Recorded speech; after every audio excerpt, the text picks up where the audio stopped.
Rain doesn't want to budge from the east side, so is our dry weekend in jeopardy?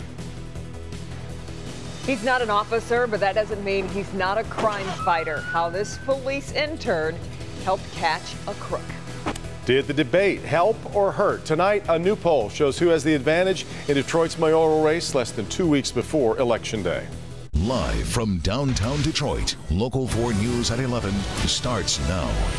And we thank you for being with us for the news at 11. The rain's still lingering, but come morning, it's going to be chilly. So let's start things off here at 11 with Ben tracking a drier weekend, though, right? Yeah, we hope so, guys. This rain, though, just does not want to move. If this looks a lot like what we showed you at 6, it's because it is. Very few spots have changed as far as who's getting wet and who's not. The only place really that knows showing a noticeable difference is parts of Lenawee County. But we do think that this is going to continue to move to the east as we get through the nighttime hours. You can see it is all liquid right now, but with temperatures that have already started dropping into the 30s, we're going to watch the back edge of this very closely to see if there is going to be any very light mix as it comes to an end. Otherwise, tomorrow morning, air temperatures 39 degrees, but those wind chills are going to feel like around the freezing mark in most of the area. We'll talk about what's to come for the rest of Saturday and Sunday, and of course, your Halloween forecast in a few minutes. Guys? And a police intern helps crack the case in Harper Woods. 23-year-old Israel Crumpton faced a judge accused of stealing packages from 4 homes yesterday afternoon. Police credit the arrest to the help of an intern with special needs. Dermot Terry is live in Harper Woods with how he helped solve a crime. Hi, Dermot. Kimberly, it was the quick wit of this intern when he was essentially saw a guy with something strange in his hands at this corner, and when he got a good look at his face, this kid who always wanted to become a cop, let's say he turned into Columbo. Every child dreams of what they'll be when they grow up. He wore that every day. Jeff Pyle's ideal career hit him at age 8. I wish I could be a real cop if I could. But Jeff's mom always tried keeping his desires realistic. When you have special needs, not every dream that everybody else can achieve, you can't always do the exact same thing. Despite getting diagnosed with autism, Jeff made it a point to get to know the officers in Harper Woods. We used to meet and greet everyone on his bicycle out by our scout cars daily. Rain, snow, it didn't matter. 15 years later, Jeff rides in the squad car as a police intern. He got his own version of his dream come true now. Especially after this week, police received word a man was stealing packages from porches. And after seeing an image of the perp, Jeff connected the dots while on the ride alone near Lennon. We saw him carrying packages. He pointed out the guy to the officer driving. He dropped his packages, ran to a nearby backyard where he hid in a shed, was ultimately arrested. I cracked the case. Yeah, how are you going to feel, though? How does that make you feel when you walk in? Like, honored. And the police force appreciates Jeff. He's one of our guys. He's one of my brothers here at the police department. It warms my heart with them saying that. A boy who once dreamt of wearing the badge nabs the crook and helps solve a real case as the intern. Thank you for your support and letting me become a part of your team. Now, Jeff is 22 years old, and he has this internship through the continuing education program here in Harper Woods. It's safe to say, after his actions this week, I'm sure the internship is going to last for as long as he wants. Reporting live in Harper Woods tonight, Dermot Terry, Local 4. It sure sounds like it. Okay, Dermot, we appreciate it. Devin? Less than 2 weeks now before the November general election, incumbent Detroit Mayor Mike Duggan showing a commanding lead over his challenger, State Senator Coleman Young II. According to a new poll just out, Duggan has a lead with 63% of the vote to Coleman Young II's 28% right now. The poll by Target Insight and the Michigan Information Research Service was taken Wednesday before the debate on Local 4 and then again after the debate, and it did show that Mayor Duggan got a slight increase after the debate. The mayor also leads all demographic groups, whether they break down on age, race, ethnicity, or gender. The poll has a 5% margin of error. The election comes up November 7th. A federal grand jury in Washington approved the first charges in the investigation led by special counsel Robert Mueller. That's according to CNN. Mueller was appointed to lead the investigation into Russian meddling during the 2016 election. He took over after former FBI Director James Comey was abruptly fired by President Trump. The charges remain sealed under an order by a federal judge. Anyone charged can be taken into custody as early as Monday. A week-long water emergency in Oakland County continues into the weekend, but there has been some progress. Today, Kego Harbor and Bloomfield Township were removed from the boil water alert that's been in effect since Monday, but that means 8 communities are still being advised to boil their water before using it. The broken water main has been replaced, but the water testing phase is now underway. The boil order is expected to last into Sunday night.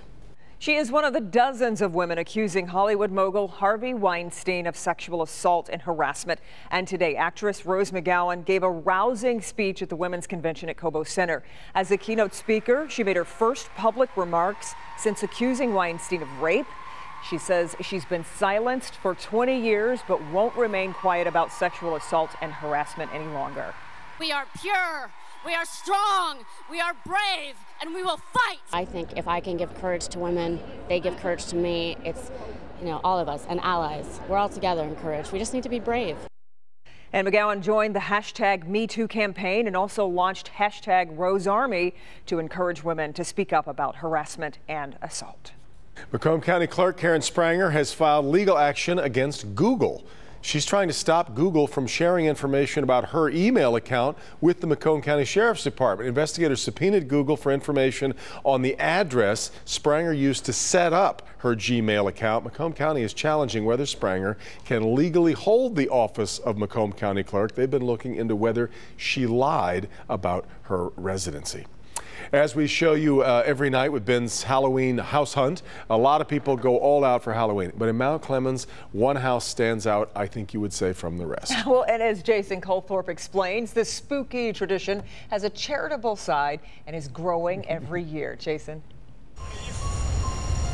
This house in Mount Clemens has everything for anyone who loves Halloween. It's Halloween on steroids, I guess. It's Rick Truhall's passion that he started when times were tough. 2005, I really started to light things up because the economy was going down. I'm like, let's do something for the kids. In 2011, when he lost his dad, he added a haunted graveyard with a twist. He liked the Capuchin Soup Kitchen, so I decided it was a good way to memorialize him by trying to raise some money. If you want to get rid of something that has troubled you this year, you make a donation, he puts up a cross.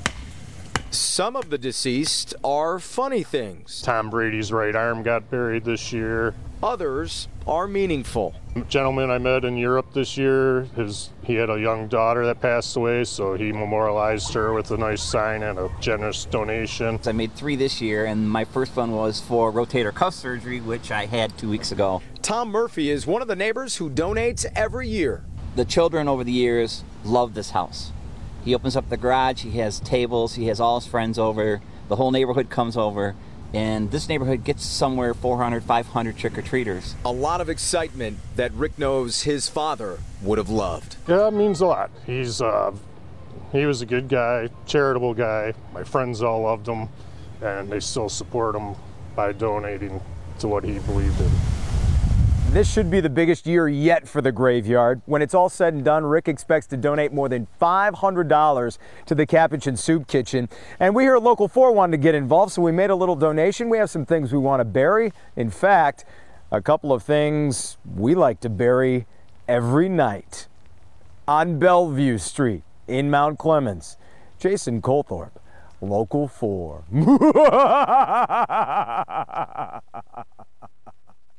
That is fantastic. I didn't catch what he was referring to. Were you? Did you? No, I don't know at all. Went right past us. It's a great idea, though. That's great. All right, you have to see it to believe it. This X-ray shows a set of magnets stuck in a boy's nose. Oh my goodness. Yeah, wait until you hear how doctors removed it. Also, the temptation was just too much. A man arrested for what he did after being locked in a beer cooler for hours. Sandra? She said it was the combination of lots of love mixed with plenty of hot glue. A local mom wanted to make sure that preemies at Beaumont Children's NICU aren't forgotten this Halloween. See what she's doing to make sure they're not forgotten. The story coming up. Their parents weren't planning on them being here so soon, but these precious babies were just in a hurry. They arrived early. That they did, and since they can't be home for Halloween, one local mom decided to bring it to them. As Sandra Ali reports, it is making for some very memorable moments. Every day a baby is in the NICU can be so frightening for families, but the holidays can be especially tough when there are lots of joyful celebrations going on at home and you can't take part. But now one local mom is trying to change all that and bring some Halloween joy to some of the littlest pumpkins. I can't wait to take her trick-or-treat, and she obviously came early, so it's just one of those days where I'm like, I'm so grateful that somebody at least put the thought into it. Baby Aurora surprised everyone when she arrived back on September 9th at 25 weeks. Somebody thought about my baby. I'm so grateful. All the best to you. That somebody is Ingrid Peoples. It feels good to help, parents who may need some uplifting. Ingrid is a NICU mom herself. Her daughter Heidi was also born premature.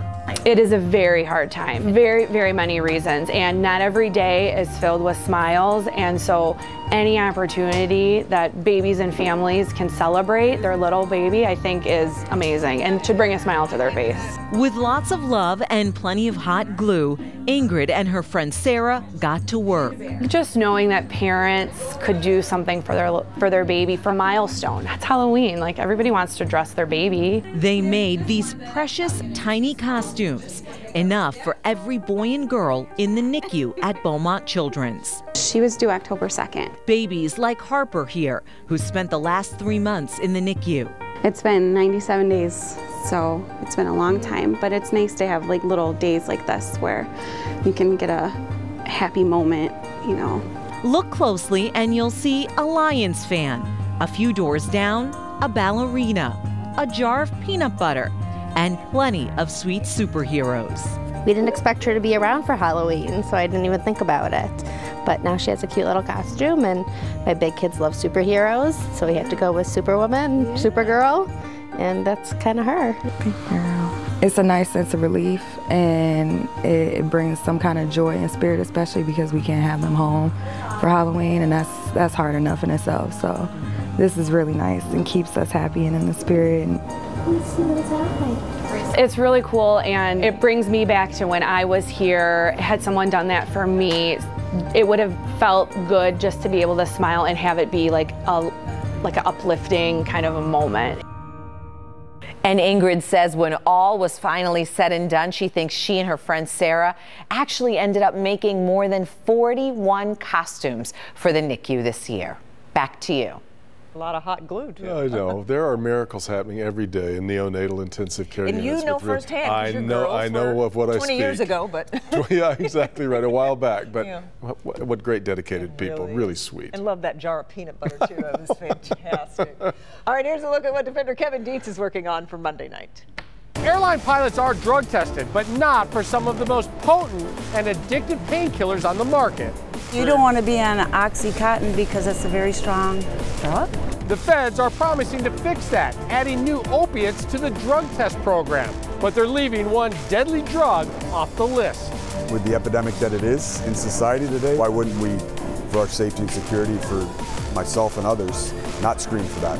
What pills are your pilots popping, and will they show up on a drug test? The Defenders, Monday at 11. Well, Ben was speaking of great fondness earlier of those nights back in high school football, playing on muddy, rainy, chilly Friday nights. That's what they got. Doesn't it look like, it looks like they feel the same way you do there. Just loving it. This was downriver, by the way. Yeah, in Wyandotte, this would have been my dream, except they were playing on turf. That's no mud. No. Enjoy it as much. Doesn't help. Yeah, but it was coming down out there. Sure and was. the fans were persistent with their umbrellas. They hung around. By the way, the football tomorrow should be dry. As we get over to the big house, Rutgers taking on Michigan. It's a noon kick. It is going to be dry and there's going to be some sunshine, but it's also going to be on the cool side. Temperatures getting into the 40s, but check out the wind chills. 9 a.m. for you tailgaters, 30 degrees is how it's going to feel out there. Still some early clouds that'll be breaking. We'll work in some sunshine here at noon. The wind chill only 37.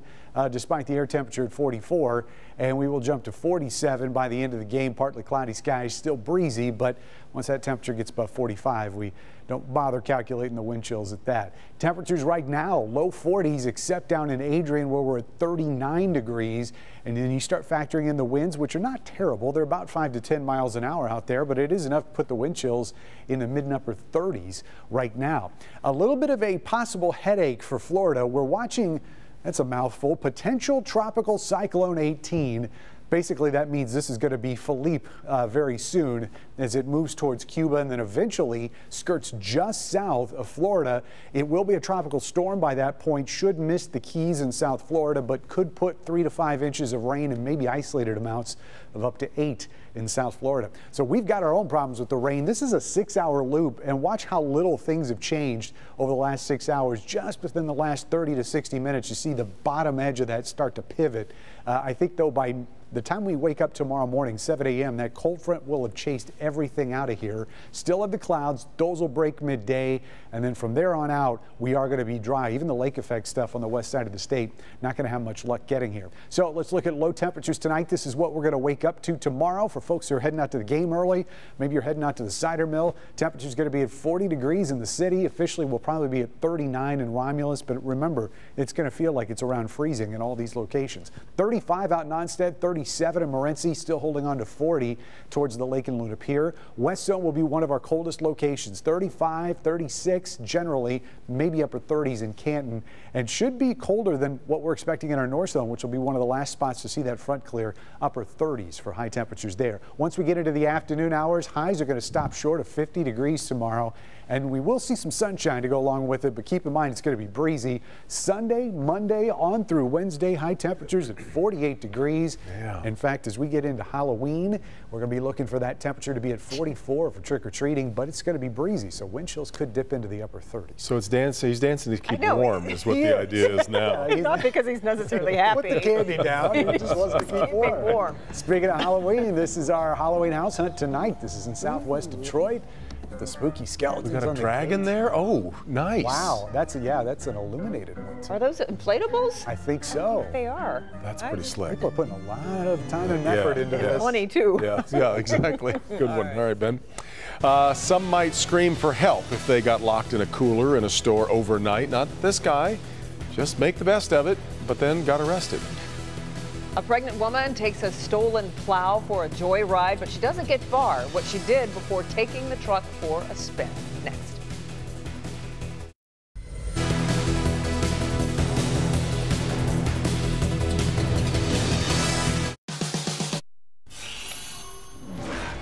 An out-of-control driver causes damage to several homes in St. Clair Shores. He lost control of his pickup, hit a minivan, went across several lawns, and then hit a house. Police believe he was driving under the influence of prescription pills as they found several pill bottles in his truck. A class action lawsuit against the Marathon Refinery in Southwest Detroit is back on again. That after an appeals court told a federal judge that the case should not have been tossed. Residents are asking for $5 million in damages, saying the toxic fumes cause breathing problems. A pregnant woman steals a snow plow and takes it out for a joyride. Security video shows her driving the plow through the parking lot of an Islamic center in Milwaukee.